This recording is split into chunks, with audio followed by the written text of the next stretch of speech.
Hello, students. Good morning and welcome to Chemistry Concept with Pragya ma'am. बच्चों, ionic equilibrium topic जो start किया था वही टॉपिक में लास्ट हमने सीखा था what is dissociation and what is ionization. बच्चों लास्ट प्रीवियस लेक्चर का जो लास्ट पोर्शन था difference between dissociation and ionization, तो वही टॉपिक को मैं फिर से दोबारा आज स्टार्ट करूंगी ताकि आयोनाइजेशन वाला कंसेप्ट आपको अच्छे से समझ में आए. डिसोसिएशन यानी डिसोसिएट होना और आयोनाइजेशन यानी फॉर्मेशन ऑफ आयंस. आयोनाइजेशन मतलब फॉर्मेशन ऑफ आयंस. डिसोसिएशन मतलब सेपरेशन ऑफ आयंस, जो कि पहले ही आयंस होते हैं और सिर्फ सेपरेट हो जाते हैं. इसमें पहले से आयंस नहीं होते हैं, आयंस का फॉर्मेशन होता है. वही चीज से आज आगे बढ़ेंगे. आयोनाइजेशन समझने के बाद फिर से थोड़ा मैं आपको डिसोसिएशन एक्सप्लेन करके एसिड बेस और सॉल्ट वाला कंसेप्ट स्टार्ट भी कर लेंगे आज. बच्चों, फॉर्मेशन ऑफ आयंस क्या होता है? तो आपने कोवेलेंट बॉन्ड वाला जो लेक्चर मैंने सेंड किया था वो देखा होगा, जिसमें वाटर. बच्चों, वाटर का फॉर्मूला बताओ ना जरा. हेलो एवरीवन, वाटर का फॉर्मूला बोलो ना. H2O. H2O. तो ऐसे ऑक्सीजन जो भी है, ऑक्सीजन उसकी वैलेंस ऑर्बिट में कितने इलेक्ट्रॉन होते हैं वो बताओ ना जरा. ऑक्सीजन की वैलेंस ऑर्बिट में कितने इलेक्ट्रॉन्स होते हैं? 6 वैलेंस इलेक्ट्रॉन. देखो 1 2 3 4 5 एंड 6 वैलेंस इलेक्ट्रॉन. सबको समझ आ रहा है ना? यस. अब ऑक्सीजन की वैलेंस ऑर्बिट में ऐसे 6 इलेक्ट्रॉन है. वाटर का फॉर्मूला अभी अभी आपने बोला H2O. तो गाइस, एक ऑक्सीजन के साथ दो हाइड्रोजन अपने एक इलेक्ट्रॉन को शेयरिंग करते हुए बॉन्ड्स बनाने वाले हैं, ठीक है ना. यानी ये ग्रीन वाला इलेक्ट्रॉन ऑक्सीजन का है और रेड वाला इलेक्ट्रॉन हाइड्रोजन का है. ये इलेक्ट्रॉन हाइड्रोजन ने गिफ्ट किया, ऑक्सीजन हाइड्रोजन के बीच में ऐसे शेयरिंग हुआ और कोवेलेंट बॉन्ड बन गया. यानी ऐसे बात बनी, देखो, जिसमें ये इलेक्ट्रॉन का शेयरिंग हो चुका है. और आप लोग जानते हो कि जो शेयरिंग पेयर होती है, जो इलेक्ट्रॉन पेयर बॉन्डिंग में पार्टिसिपेट करते हैं, उसे हम बोलते हैं बॉन्डिंग इलेक्ट्रॉन पेयर. क्या बोलते हैं? जो बॉन्ड बनाने में पार्टिसिपेट करते हैं उसे क्या बोलते हैं बच्चों? Fast give me answer. Bonding electron pair. ये चीजें सबको समझ आई? ये समझ आया? यस. ओके. तो अब इसके पास देखो, ये बॉन्ड बन गया, ठीक है. ये बॉन्ड बन गया. तो ऐसे ही दो इलेक्ट्रॉन, ये इलेक्ट्रॉन पेयर मतलब 2 इलेक्ट्रॉन, तो ऐसे ही पड़े हैं इसके पास. जो ऐसे ही एक्स्ट्रा पेयर है इसके पास, एक्स्ट्रा जो बॉन्ड बनाने में पार्टिसिपेट नहीं करते हैं, उसे क्या बोलते हैं पता है आपको? नॉन बेंडिंग, दोनों नॉन बॉन्डिंग, और क्या बोलते हैं उसे? लोन क्या बोलते हैं उसे?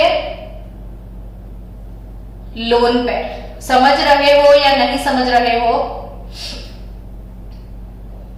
ठीक है, ये लोन पेयर। अब सोचो बच्चों, ऐसे वाटर है जिसके पास दो दो लोन पेयर पड़े हुए हैं, बाजू में HCl का मॉलिक्यूल है, HCl समझ रहे हो ना? HCl, तो HCl एक एसिड है, नाम बताओ तो मेरे को। Hydrochloric acid, very good. अब ये हाइड्रोक्लोरिक एसिड में कौन से टाइप के बॉन्ड होते हैं? आयोनिक बॉन्ड होते हैं या कोवेलेंट बॉन्ड होते हैं? कोवेलेंट बॉन्ड, यानी हाइड्रोजन और क्लोरीन के बीच में ऐसे एक एक इलेक्ट्रॉन का शेयरिंग होता है, यस और नॉट? Yes teacher. यस, लेकिन आपको पता है कि ये इलेक्ट्रॉन पेयर किसके टूवर्ड्स खींचे चले आते हैं? क्लोरीन के टूवर्ड्स। क्यों भाई? क्योंकि उसकी इलेक्ट्रोनेगेटिविटी ज्यादा है। या क्योंकि chlorine is more electronegative than hydrogen. ये वाले इलेक्ट्रॉन को अपनी तरफ खींचने की ताकत, शेयर्ड इलेक्ट्रॉन पेयर जो भी है, शेयर्ड इलेक्ट्रॉन पेयर, उसको अपनी तरफ खींचने की ताकत को हम इलेक्ट्रोनेगेटिविटी बोलते हैं। तो बच्चों, क्लोरीन बिकम पार्शियल नेगेटिव और ये बिकम पार्शियल पॉजिटिव, यानी ये वाला जो कोवेलेंट बॉन्ड है वो टाइप है पोलर कोवेलेंट बॉन्ड। कौन सी टाइप का बॉन्ड है ये? Polar covalent bond. अब बच्चों सोचो, अब HCl, इसमें एक बात तो पक्की है कि हाइड्रोजन को इलेक्ट्रॉन की डेफिशिएंसी है, यस और नॉट? मैंने क्या बोला? हाइड्रोजन को इलेक्ट्रॉन की डेफिशिएंसी फील होती है क्योंकि उसे तो लूट लिया क्लोरीन ने, तो बेचारा लूटा लूटा सा है।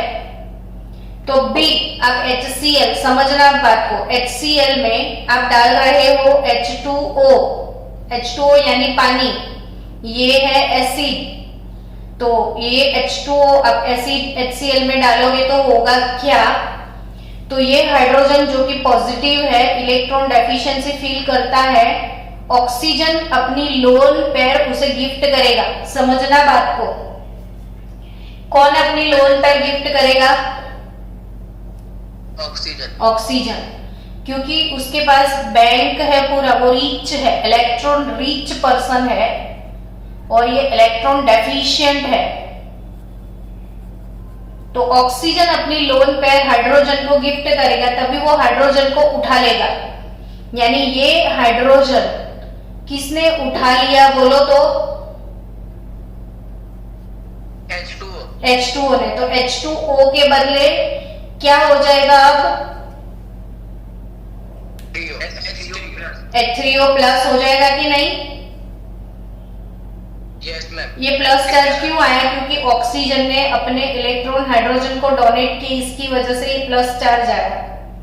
अब हाइड्रोजन को तो हमने, एसिड के प्रोटॉन को तो हमने ले लिया, अब बचा क्या? सोचो, Cl माइनस, है या ना? Yes ma'am. तो इसे, इसमें पहले आयंस नहीं थे, ये कोवेलेंट बॉन्ड था, ये भी कोवेलेंट बॉन्ड है, इसमें पहले आयंस नहीं थे, लेकिन अब आयंस प्रोड्यूस हो गए हैं, यस और नॉट? टीचर नहीं समझ रहा है। हाँ मैम फिर से रिकैप दे दो ना। रिकैप क्या दो? देखो फिर से समझना, H और Cl के बीच में कौन सा बॉन्ड है? कोवेलेंट बॉन्ड है। मैं रिकैप दे रही हूं लेकिन आपका आंसर आना चाहिए। HCl में कौन सा बॉन्ड है? कोवेलेंट बॉन्ड है, ठीक है, लेकिन ये इलेक्ट्रॉन पेयर Cl की टूवर्ड्स है, तो HCl में थोड़ा आयोनिक कैरेक्टर भी है। कोवेलेंट बॉन्ड में कौन सा कैरेक्टर घुसा हुआ है? आयोनिक कैरेक्टर, थोड़े थोड़े आयोनिक चार्ज भी है उसके ऊपर, ड्यू टू दैट लूटम लूटी।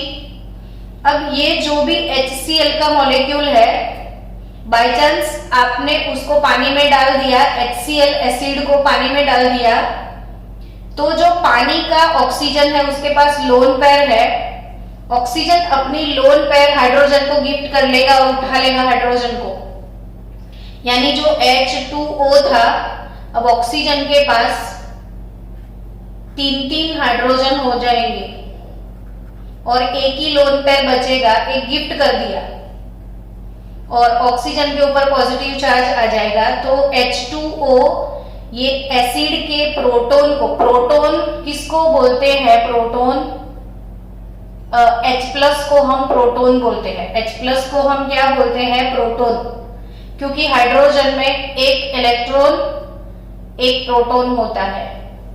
अब उसने एक इलेक्ट्रॉन लूज करके H+ बना दिया तो उसके बाद उसके पास बनेगा सिर्फ प्रोटॉन, तभी हम H+ को प्रोटॉन बोलते हैं। तो ये जो H+ है प्रोटॉन, एसिड का जो प्रोटॉन है वो वाटर उठा लेता है और H3O+ बनता है और HCl से ये सेपरेट हो जाएगा Cl-, तो HCl plus H2O,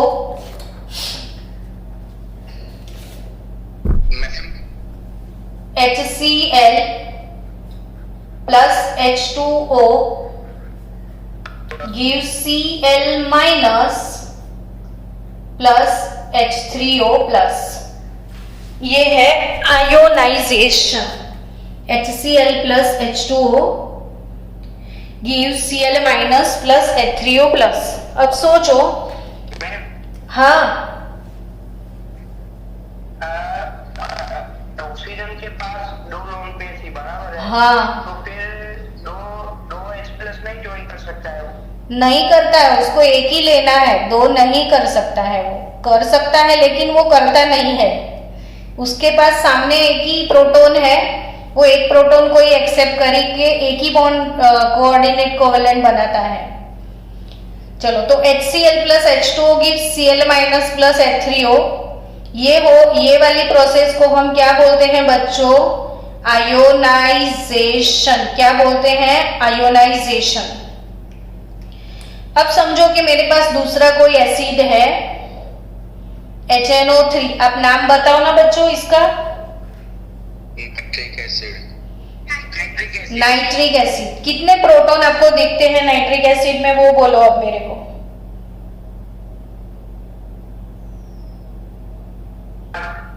nitric acid में कितने प्रोटॉन आपको दिखाई दे रहे हैं?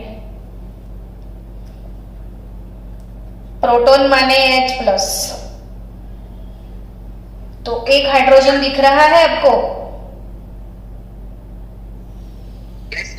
यस, तो आपको 1 मोल वाटर डालना पड़ेगा H2O। चलो, अब मेरे को बताओ ना कि इसका आयोनाइजेशन कैसे होगा। H3O+ and NO3-। Yes, H3O+ और क्या बचेगा, NO3-1। आयोनाइजेशन अब समझ में आ रहा है ना? This is called ionisation. चलो, H2SO4। टीचर, H2O क्यों मिला है? क्या? H2O क्यों मिला है नाइट्रिक एसिड के साथ? H2O ही क्यों मिला है? क्योंकि सारे एसिड ऑलमोस्ट पानी में ही डिसॉल्व होते हैं। अब H2O ही क्यों मिलाते हैं, तो मैंने लास्ट लेक्चर में आपको शायद समझाया होगा कि H2O एक यूनिवर्सल सॉल्वेंट है, और क्यों यूनिवर्सल सॉल्वेंट है वो मैं आगे आज भी आपको एक्सप्लेन करने वाली हूँ दोबारा। तो H2O सारे एसिड मोस्टली हम पानी में ही डिसॉल्व करते हैं, और ये सिखाया था कंसेप्ट आर्हेनियस अंकल ने। तो आर्हेनियस अंकल ने जितने भी आयोनाइजेशन लिए हैं वो सारे वाटर बेस है। ये आयोनाइजेशन वाटर के अलावा बहुत सारे सॉल्वेंट में हो सकते हैं, नहीं हो सकते हैं ऐसा नहीं, बट अभी हम किस में कर रहे हैं, वाटर में। तो H2SO4 है, H2SO4 के सामने 2 प्रोटॉन है। There are 2 proton in H2SO4। तो अगर मेरे पास यहाँ पे 2 प्रोटॉन है, 2 प्रोटॉन, तो मुझे 2 प्रोटॉन अगर मेरे पास है तो मुझे कितने मोल H2O डालना पड़ेगा वो समझाओ। 2 मोल H2O लेना पड़ेगा ना। तो कौन से आयन्स प्रोड्यूस होंगे वो बताओ ना। H3O plus SO4 minus 2। कौन बोला, ये आंसर किसने दिया? मैं। जय, दैट्स नाइस। SO4 minus 2 और 2 moles of H3O plus. 2 proton release करने हैं तो 2 मोल H2O की जरूरत पड़ेगी। अब इसका नाम बताओ ना, SO4 minus 2 का नाम बताओ। Sulphate, very good very good, sulphate. और ये बताओ ना NO3 minus 1 का नाम? नाइट्रेट। और इसका क्या है? क्लोराइड। Okay, next. चलो, ये एसिड कभी पहले आपने देखा है, सुना है तो नाम बताइए मुझे। Phosphoric acid, that's nice. ये था अपना सल्फ्यूरिक एसिड। Sulphuric acid. ये था नाइट्रिक एसिड। ये है हाइड्रोक्लोरिक एसिड। ये कौन सा है? फॉस्फोरिक एसिड है। ये कौन सा एसिड है बच्चों? Phosphoric acid. अब मेरे को बताओ ना, इसमें कितना पानी मुझे ऐड करना पड़ेगा, कितने मोल वाटर मुझे डालना पड़ेगा? 3H2O। 3H2O, that's good. क्यों 3H2O? क्योंकि 3 प्रोटॉन रिलीज होने वाले हैं। तो आयोनाइजेशन क्या रहेगा वो भी सिखाओ।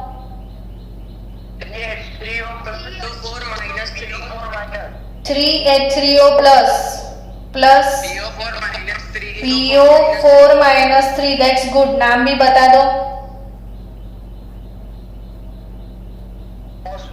फॉस्फेट। Phosphate, yes. मुझे लग रहा है अब कि ये प्रज्ञा मैम का क्लास है। बच्चे आवाज कर करके बता रहे कि कौन से आयन को क्या बोलते हैं। That's good, very good. ये है फॉस्फेट। ये है क्या? Phosphate, PO4 minus 3। तो ये आयोनाइजेशन है। ये क्या है बच्चों? आयोनाइजेशन। ओके, अब मैं एक एसिड लिखती हूं। जो बच्चा मुझे उसका नाम बताएगा वो जीनियस बच्चा क्लास का। CH3COOH, come on. मेरे इथेनोइक एसिड, बहुत नाइस, बहुत नाइस, सुपर। ये है इथेनोइक एसिड। इथेनोइक, इसमें 1 and 2 कार्बन है। तो 1 and 2 कार्बन है तो वो इथेन है, और COOH है तो वो ओइक एसिड है, इथेनोइक एसिड। और इसे बोलते हैं एसिटिक एसिड। कौन सा एसिड है ये? Acetic acid. तो स्टूडेंट, एसिटिक एसिड में मुझे कितना वाटर डालना पड़ेगा? 4H2O। नहीं नहीं, तो सिर्फ यही प्रोटॉन इसमें से रिलीज होगा, ये वाला। तो इसमें सिर्फ 1 मोल वाटर का एडिशन होगा। किसी को क्या इसके आयोनाइजेशन के आयन्स पता है? Anyone in the class? CH3COO minus and CH3COO minus plus H3O plus, very very very good. बच्चों मेरे को ये बताओ ना, CH3COO minus आयन को क्या बोलते हैं हम? एसीटेट। अरे सच में आप 10th वाले हो? I don't believe. सुपर, आपका नॉलेज है। किसने पढ़ाया ये सब आपको?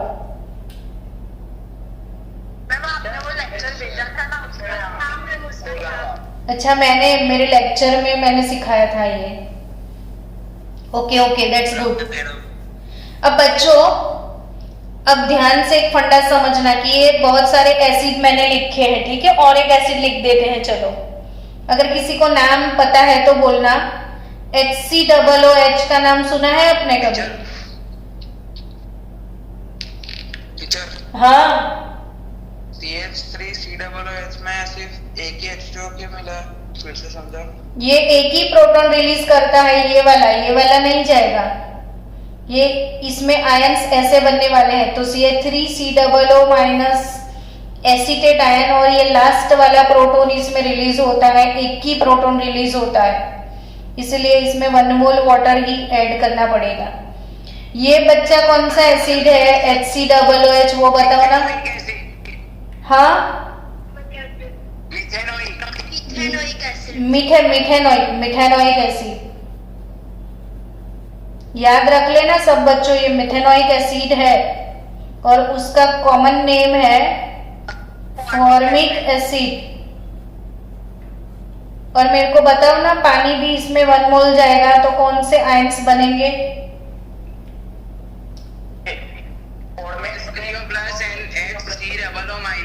HCOO माइनस और H3O प्लस, और इसे बोलना है फॉर्मेट।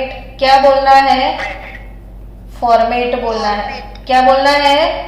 फॉर्मेट। तो आपको अब आयोनाइजेशन बहुत अच्छे से समझ में आया होगा। ये इक्वेशन हर एक बच्चे को पता होना चाहिए कि मुझे कैसे इक्वेशंस लिखने हैं। अब बच्चों, ये पेपर पे ना मैंने जितने भी सब्सटेंस लिखे हुए हैं वो सारे एसिड है। वो सारे क्या है? हेलो, एसिड है। अब बच्चों, इनमें से ये तीनों जो है HCl, HNO3, H2SO4, H3PO4, ये वाले एसिड, ये एसिड जो भी है वो स्ट्रॉन्ग एसिड्स है, और ये वाले दोनों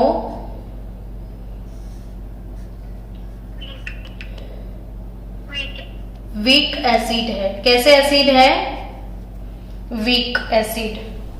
अब आपको मन में इमोशन जाग गए होंगे कि मैम कैसे पता चले स्ट्रॉन्ग एसिड कौन और वीक एसिड किसको बोलते हैं। तो स्टूडेंट, वही आज टॉपिक कंटिन्यू करते हैं कि मैंने लास्ट लेक्चर में आपको सिखाया था इलेक्ट्रोलाइट के बारे में, कि इलेक्ट्रोलाइट किसको बोलते हैं। तो उसका डेफिनेशन मैंने सिखाया था आपको कि substance which ionize in water, substance which ionize in water is called electrolyte। आप रिपीट मारो तो बच्चों डेफिनेशन को। इलेक्ट्रोलाइट हम किसे बोलते हैं? Yes, that is electrolyte, but there are two type of electrolyte: strong electrolyte, strong electrolyte, strong electrolyte यानी strong acid, strong base, strong salt and weak electrolyte। अब strong और weak के बीच में डिफरेंस क्या है वो समझाती हूँ आपको,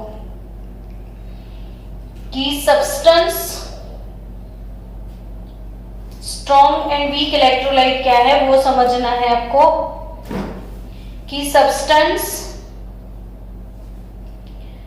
विच 100% ionize in water, substance which fully ionize 100% ionized in water. मतलब समझो कि आपके पास ये 100 ml या कितना भी वाटर है आपके पास, 1 litre, 2 litre, 100 ml, what ever the water, volume of water. अब स्टूडेंट, ये वाटर लिया और आपने डाल दिया, इसमें मान लो कि 10 ग्राम HCl आपने लिया, तो 10 ग्राम HCl या 10 ग्राम HNO3 या कुछ भी अपने एसिड ले लिया इतना। तो अब 10 ग्राम एसिड आप वाटर में डालोगे और वो जितना आपने ऐड किया वो सारा डिसॉल्व हो गया, सारा डिसॉल्व हो गया। जैसे आपके घर में आप देखते हो कि पानी लिया और 2 टेबल स्पून उसमें सॉल्ट डाल दिया, NaCl, तो आपको क्या रिजल्ट मिलेगा? पानी में आपने 2 टेबल स्पून सॉल्ट डाला बच्चों, तो आपको रिजल्ट क्या मिलेगा वो बताओ मेरे को।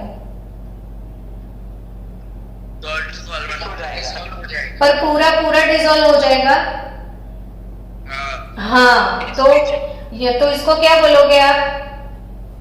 स्ट्रॉन्ग। तो स्ट्रॉन्ग का डेफिनेशन समझ आया? तो क्या डेफिनेशन है बोलो फिर से।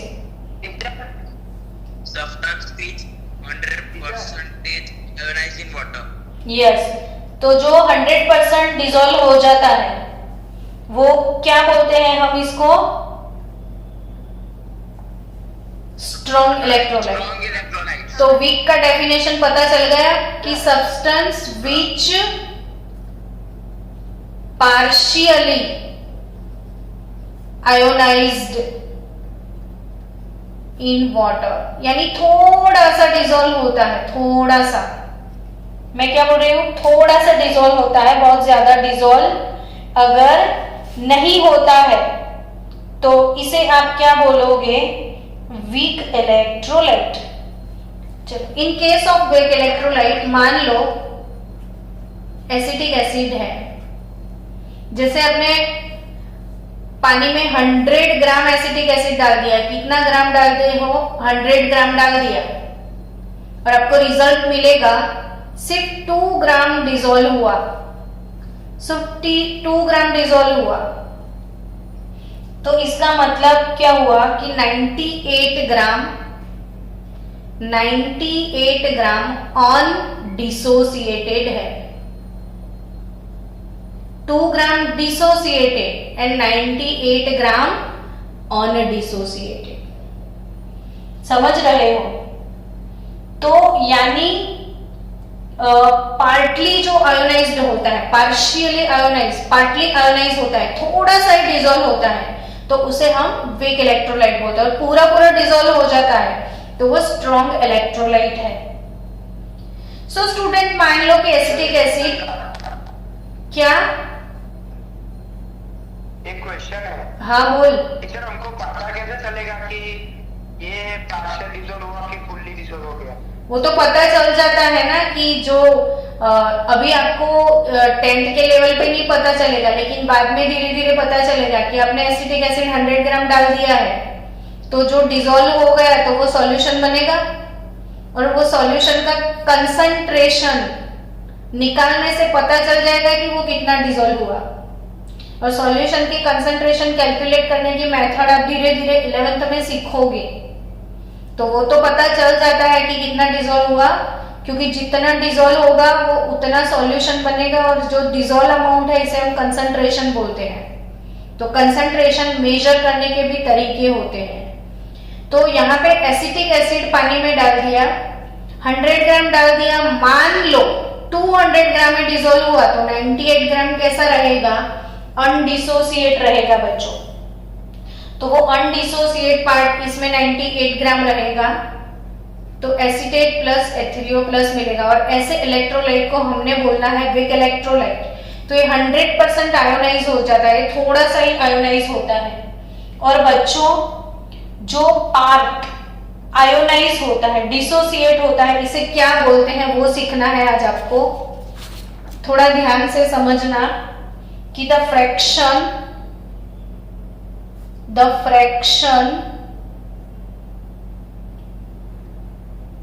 of the total number of the fraction of the total number of molecules which dissociate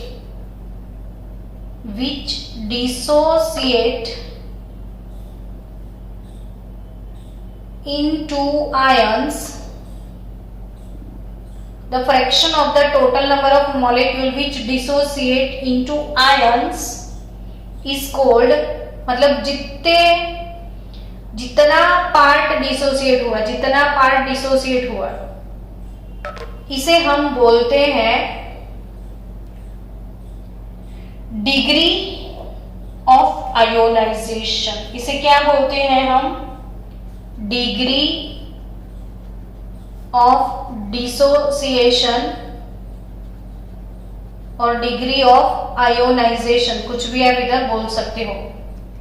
तो डिग्री ऑफ डिसोसिएशन, और इसे ही बोला जाता है डिग्री ऑफ आयोनाइजेशन। बच्चों, आपको पूरे 12th में हर जगह पे केमिस्ट्री में ये वर्ड सुनने को मिलेगा, डिग्री ऑफ डिसोसिएशन और degree of ionisation.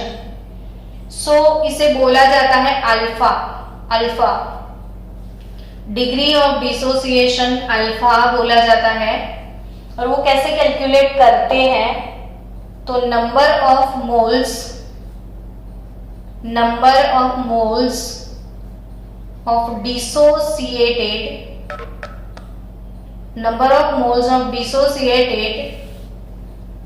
upon total number of moles taken. Number of moles of dissociated upon total number of moles taken. यानी आपने लिया था 100 ग्राम, मैं से ही आपको सिखा रही हूँ, नॉर्मली 100 ग्राम लिया और इसमें से आपका 2 ग्राम डिसोसिएट हुआ, तो आपका डिग्री ऑफ डिसोसिएशन हो जाएगा 0.02, यानी ये फ्रैक्शन आपका हो गया 0.02। अगर आप लेते 100 ग्राम या 100 मोल्स, और 100 मोल से अगर 3 मोल डिसोसिएट होता तो आपका डिग्री ऑफ डिसोसिएशन होता 0.03। और अगर परसेंट वाइज निकालो तो ये 2% होता, ये 3% होता, और फ्रैक्शन में निकालो तो ऐसे मिलेगा आपको। अगर 100 मोल लिए और सिर्फ 10 मोल डिसॉल्व हुए होते तो आपका फ्रैक्शन निकलता 0.1, डिग्री ऑफ डिसोसिएशन निकलता 0.1 और परसेंटेज निकलते आपके 10% आयोनाइज हुआ है। तो बच्चों, एक बहुत अच्छी समझने वाली बात है। आज क्या सिखाया मैंने, इंपॉर्टेंट चीज आपको, तो एक तो आप आयोनाइजेशन बहुत अच्छे से आज समझ चुके हो।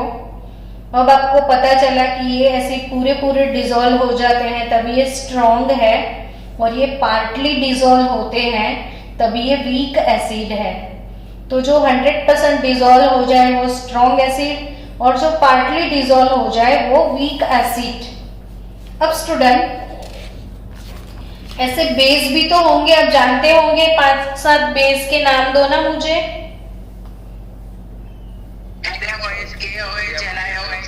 NaOH, KOH, कैल्शियम हाइड्रोक्साइड, ये सारे स्ट्रॉन्ग बेस है, ये सारे स्ट्रॉन्ग बेस है। और ये बेस जितने भी है वो सॉलिड है। इसे हम कॉस्टिक सोडा बोलते हैं, इसे हम कॉस्टिक पोटाश बोलते हैं। ये कैल्शियम हाइड्रोक्साइड है, ये भी सॉलिड रहता है। अब इसमें अगर आपने पानी डाल दिया तो बेस जो कि है वो आयोनाइज नहीं होते हैं, डिसोसिएट होंगे, क्योंकि ऑलरेडी इसमें आयंस है, ये आयोनिक कंपाउंड ही है। तो इसमें रहेगा Na+ और ब्रैकेट में आ जाएगा एक्वियस, OH- एक्वियस के। हाँ, इसका तो यही हुआ ना कि एसिड आयोनाइज होता है और बेस डिसोसिएट होता है। यस, ऐसे सॉल्ट भी डिसोसिएट होते हैं। तो CaOH2 ये वाला लिखो ना, CaOH2 के लिए Ca+2 और क्या लिखोगे, 2OH- एक्वियस, ऐसे लिखोगे ना। Yes teacher. हाँ, तो ये बेस जो है, तीनों बेस वो स्ट्रॉन्ग बेस है। और क्यों स्ट्रॉन्ग बेस है? तो क्योंकि वो 100% आयोनाइज होते हैं, 100% आयोनाइज होते हैं। Then what is weak base बच्चे लोग? वीक बेस क्या होंगे? पार्शियली आयनाइज होते हैं। हाँ, तो वीक बेस का एग्जाम्पल है अमोनियम हाइड्रोक्साइड NH4OH। और NH4OH में आपने पानी डाल दिया या एक्वियस ऐसे लिखा यानी एक्वा डाल दिया, पानी डाल दिया, तो आपको मिलेंगे ions NH4 plus aqueous and OH minus aqueous. लेकिन ये पार्टली आयोनाइज होता है, तभी ये कैसा बेस है? NH4OH कैसा बेस है? वीक बेस होता है। NH4OH कैसा बेस है? वीक बेस है। तो आई थिंक आपको कंसेप्ट क्लियर नाउ। तो weak electrolyte, generally positive ion को हमने A बोल दिया, नेगेटिव आयन को B बोल दिया, तो वीक इलेक्ट्रोलाइट AB बोल दो और पानी डाल दो। तो आपको ऐसे लिखना है A plus aqueous plus B minus aqueous. In general cation को A बोल दिया, एनायन को B बोल दिया, तो ये कंपाउंड बन जाएगा AB एक्वियस, यानी A plus aqueous B minus aqueous. और जो पार्टली आयोनाइज होता है वो वीक इलेक्ट्रोलाइट होता है। सो स्टूडेंट्स, आपको समझ में आ चुका है कि स्ट्रॉन्ग एसिड, स्ट्रॉन्ग बेस क्या है, आयोनाइजेशन क्या है, डिसोसिएशन क्या है। तो कल मिलते हैं